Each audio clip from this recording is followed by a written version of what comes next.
Okay, so everyone thinks that this 10K a month thing is really difficult. Well, at least people that aren't at 10K a month, but it really isn't. It comes down to some very, very basic things, and I'm going to explain it in this video. I'm going to show you exactly what to do through every step of this process. This works for any niche, any industry, any service, any business, really, and it just takes a little bit of understanding, and it really isn't that difficult to understand, and I'm going to walk you through that in this video. So if you're not familiar with me, my name's Ben Lister. I help agency owners by documenting all of my learnings on this YouTube channel that help me to make multi-six figures per year. Okay, so the first thing to note is that it doesn't really matter what kind of system that you use to go and get clients, to go and make more money. It doesn't matter if it's email, social media, or YouTube, or anything like that. All that matters is you understand these fundamentals. So I'm just going to use email because a lot of people use email. That's what my company uses 99% of the time, and it's just very easy to explain. So when we're going and sending an email, right, let's say we are going to send, 100 emails every single day, okay? Now, the goal of these 100 emails as an idea, that they want to generate appointments, right? Sales calls, leads, okay?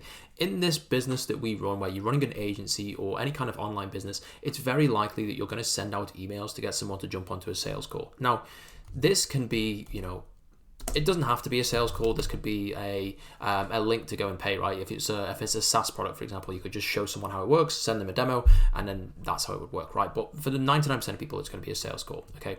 And so if I mark this as one sales call, what you can see here is we have a process, right? So we're going from 100 emails to one sales call, right? Okay, so this is going to give you 1% multiplier, right? Now, as a rule of thumb, obviously, you can make this 2%, 3%, 5%. It depends how good you are at emails. But the way that we go and determine whether this happens or not, there's a bunch of steps inside of this, okay? And so we can really expand this out now. And there's going to be a bunch of steps in here, right? So when it comes to email, the next thing that we want people to do is actually to see the email. So just because we sent email doesn't mean that someone's going to see it, doesn't mean we're going to land in the inbox. And so this might turn into, 60 opens, right? Then once we get to this bit, the next point might be, let's say 5 responses from this, right? 5 responses. Okay. Let's say 3 of those are going to be positive. And then that's going to result in 1 sales call, okay? And so now you can see we have this large transaction here, this one system that we're using, email sent to actual bookings or sales calls, okay? And so we've broken this down into 5 different steps here. And so obviously you can add all these numbers in, right? And you can say, this is going to be 60%, and then this works out as like 8.3%. And then those that are positive, you're going to get 60% of those, and so on and so forth, right? And so what you can start to see here is now we've gone from this 1% metric that we have here, where we're going from 100 emails to appointments booked, and it's going to 1%, to now we're actually breaking this down into what that 1% actually means, right? And so when we collate all of these up, if we times them all together, we would then get to the 1 sales call, okay? And so this is really important here because a lot of people will send out emails and they won't get to this 1 sales call. And so this is super important. Now, you need to understand how many people are actually opening your email, how many people are actually seeing your emails.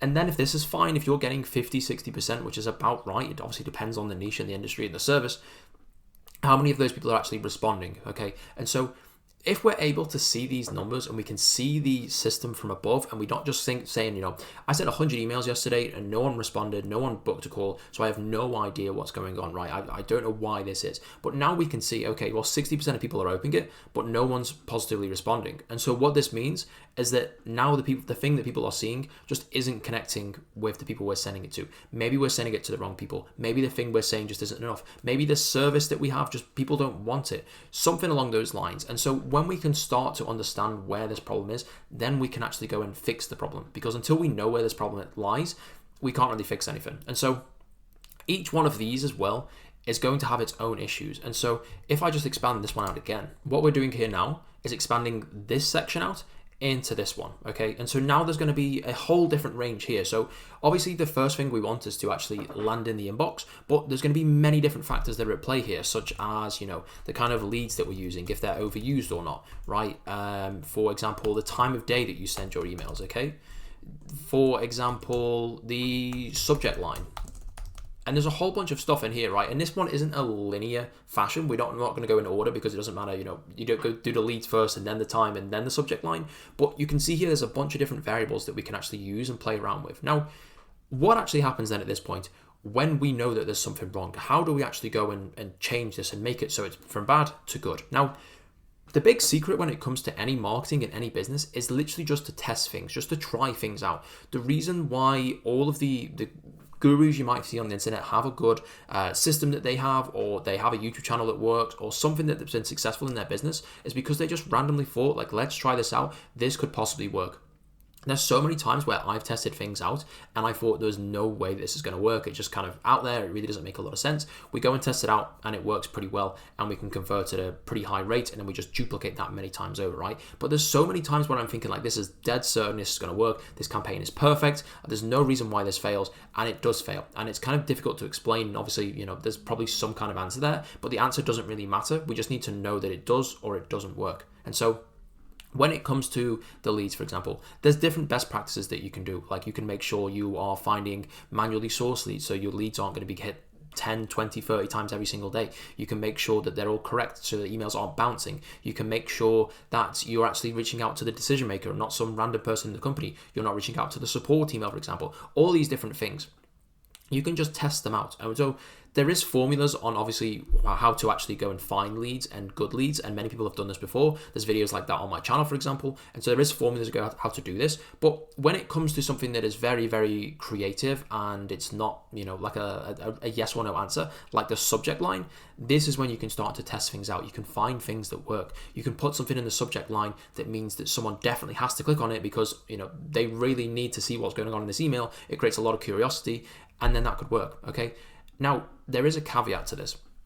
If, for example, I put a subject line that was completely separate from what my email copy was, if I put a subject line that was like, click on this email to receive £1,000 or something stupid like that, and then someone clicks on it and I'm actually trying to sell them something and they're not getting £1,000, then it's probably not going to work. And so just because I'm now getting a high open rate doesn't necessarily mean that that's, mission completed, job finished, then that's all done, because this is going to affect things further down the line. And so it has to make sense in a linear fashion. And so with that said, if you change anything at this point, you kind of need to disregard all of the stuff that comes after it. And so if I change what I'm doing, my system to get people to open my emails, like for example, my subject line, then this might affect how many people respond positively and what percentage of those respond positively. Because now I might be getting into the idea where someone who would have responded positively before, if I just bought, a question for John, now they're not going to respond positively because I've tried to bait them into clicking on the email, if that makes sense. And so there's a fine line with this.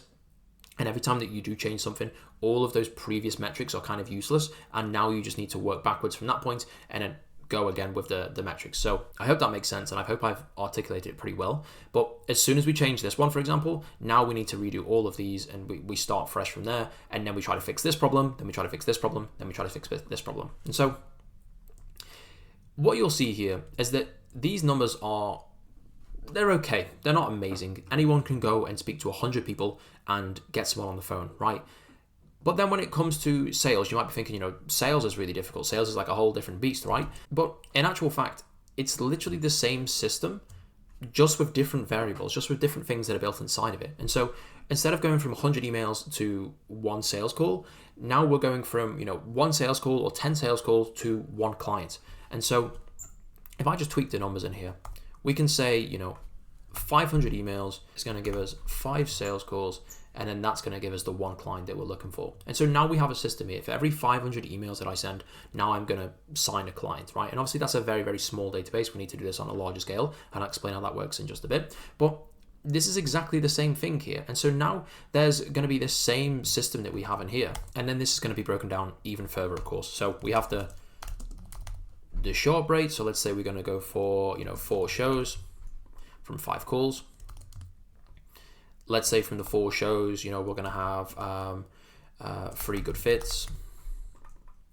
And then from 3 good fits, we're going to be able to pitch 2 of those guys. And then we get to the one client. And so now you can start to see this one big thing, which was sales. Now we've broken this down into 5 different pieces, and we can break this down even further if we want to, And so the way this is obviously going to work is each one of these, so this sales call to the 4 shows, this is going to have a whole different section now. So if I just come in here and open this, and I just move that away a bit, you have this one tiny little system here of 5 sales calls and 4 shows being blown up now from 5 sales calls, and obviously all the variables that are inside of that, right? So, reminders, how many available slots you have. Let's say, for example, did you send testimonials over? Then, of course, we've got something along the lines of, calling them before the call. And there's probably 100 different variables when it comes to this. And so now you can see how when we tweak one of these things, when we change one of these things and try to improve things, then this is actually going to affect the overall system that we have. And so you can start to see how these tiny little systems, like adding a reminder into the appointment booking process, is now going to affect something along the line, or like at least down the line, as how much revenue the business makes. And so you can very, very easily see what needs to be done here. And so every single time that you have a problem, where you've sent out 100 emails, no one's responding to the emails, no one's booking a call, whatever it is, or I'm getting people on the call. I had 10 sales calls last week and none of them closed. Okay, well, what happened? How many people showed up? Was it 8 show-ups? Was it 1 show-up? Because that's a big difference, right? If you're getting 8 show-up, then that's okay, to be honest. 80% is pretty fine. But if you're getting 1 person that shows up, then that's your bottleneck. That's the thing that you need to go and fix. And so you can really start to see how this works. And this works with literally any business, right? Any business. I'm sure that you could pull this out for like a really, really huge one for something like Amazon, something like Facebook. You could do something, completely not related to an online space, like some kind of, brick and mortar store or something. And you could show this process. How many people come into the shop? How many people actually buy something? How many people then go and do something? And then you can also break this down into, so many different variables, so many different ways of doing this. And this just really just shows how it works. Now, the one caveat with this is that you aren't going to be able to do this unless you track everything, unless you know your numbers and you have spreadsheets and data that you can go and access. And the only way to track this in 99% of the time is to manually track this, right? If you have a salesperson, if you do your sales calls, have a spreadsheet that shows how many calls you had in the last month, how many of those guys showed up, which stage of the call did they get to, did you get to the objection handling phase, what kind of objections did they have? And so now if you have a common theme of, 50% of my calls go to the objection handling phase, but I'm only closing 10% of those. So now I have like a 5% closing rate. I need to be 20.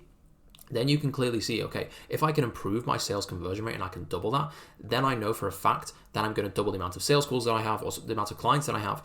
And you can start to work on different techniques. You can think, okay, what about if I try this objection handling technique? What's the main objection that's coming up here? And you can really, really start to break this down because you have those numbers. But if you don't have the numbers, you're just guessing at this point. You're literally just thinking, I have no idea what's working. Maybe I'll try this, maybe I'll try that. And you're trying to solve problems that either don't exist or aren't the main problem right now. And if you're not solving the main problem, then you are literally leaving so much money and time on the table because there's one really obvious problem that is kind of staring back at you in the face, especially when you spell it out like this, like I have on the screen. And you can very clearly see, that we have a massive gap between positive responses and sales calls, for example. So, okay, we need to do our follow-ups better. We need to make sure that the people who respond positively definitely do book on a call, because if this isn't happening, then all of our outreach is kind of going to waste. And so this is clearly going to get you from the point you're on now to that 10K per month if you're not there already.